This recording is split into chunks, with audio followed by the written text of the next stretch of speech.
కష్టపడి కూలి చేసి నాలు చేసి ఆ ఇల్లు కట్టుకోనరు, వాళ్ళ ఇల్లు నిలబెట్టుకోనరు, వాళ్ళ ఇల్లు తీయడానికి వచ్చారు తెలుగుదేశం వాళ్ళు. కొట్టుకుతో చేశారు. వీళ్ళందరూ నాయకులట. మా ఇల్లు తీయడానికి మేము ఏడు చేస్తాము.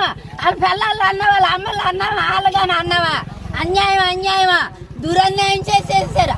దుఃఖంతో చేస్తారు. మనల్ని తీసిన కొన్నాళ్ళకి వాళ్ళే తీసేస్తారు. మాకు న్యాయం జరగాలి. మాకు అన్యాయం జరిగితే మా ఒప్పుకోము. మా ఎవరు గుడ్డు మీద కష్టపడో కూలి చేసో నాలు చేసో మా వెలుగే వస్తాము. అన్యాయం కాలే పోవాలా నూరు ఆడుకున్నా